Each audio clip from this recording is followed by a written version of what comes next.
Mga ka-bengers, tara, samahan niyo naman ako. Magluto tayo ngayon ng kaldereta. Hindi lamang pork, kundi may chicken wings pa.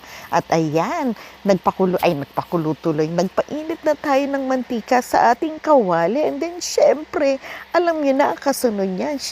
Ang ating sibuyas na dapat nating lutuing mabuti. And then, pagkaluto na nga ng ating sibuyas, ilagay na nga natin yung ating maraming bawang.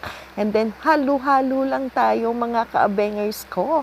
And then, of course, ayan na, nilagay ko na yung pork. Diba na talaga naman, sige, mekos lang.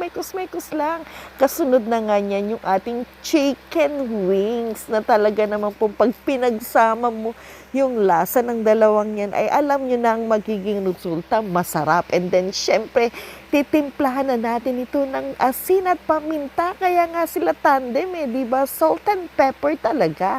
At ayan, halu-haluin lang natin, diba? And then, syempre, pakuluan, hindi, ano ba yan? Takpan na muna natin mga ka-bengers ko. And then, ayan, binuksan na ng lola nyo. Ang problema, nanikit na siya, diba? Kaya eto tayo, tinatanggal-tanggal muna natin yung dikit niya sa kawali, mga ka-bengers. And then, syempre, wag natin kalilimutan, pagkatapos nga niyan, yung tatlong itlog talaga, diba? Yung may trio, diba? At ayan na nga, yung ating toyo, diba? And then, syempre, yung ating liquid seasoning.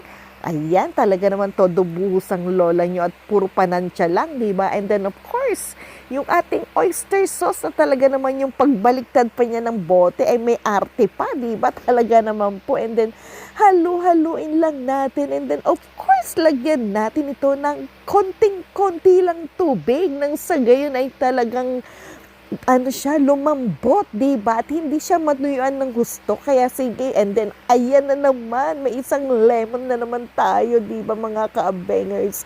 At may gulay, at yan, kumukulo na, diba? Pero hindi pa malambot yan, ha? At sinunod ko na nga yung ating, tawag dito, kaldereta mix na talaga naman pong todo tinaktak ng lola nyo, mga ka-bengers ko. And then, syempre, ito yung sinasabi ko nga, na sa tanang buhay ko na pagluluto ng kaldereta, first time kung gumamit talaga ng gata o yung tinatawag natin na coconut milk. Talaga namang tinitingnan pa ng lola nyo, di ba? Nagtitira pa siya, di ba? And then pinakuluan niya. Pagkatapos niya na, nag-decide na naman ang lola nyo na syempre, binuhos ko na lahat. Ay, yung konti na yun, saan ko nga naman magagamitin? Hindi, syempre, itodo na natin yung sarap nito, di ba? And then, ayan na nga, mga ka-bengers ko.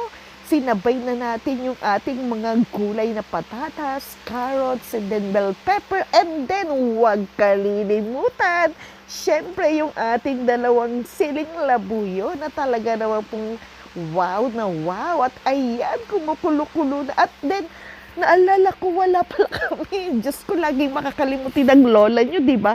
Wala kaming tomato sauce, kaya naglagay na lang din ako ng konting ketchup para kahit papano naman ay medyo may kulay na pula, di ba? Yung ating kaldereta. At ayan, kumukulo-kulo na. And then, syempre, halo-halo. And then, titikman na natin. Ito na talaga yung magiging, my God, excited ako dyan. And then, ano na ba? Wow na wow, talaga naman pong approve sa lola nyo. Kaya ayan, napakasarap na ng itsura niya. Tara, kain na tayo. Ang dami ko na naman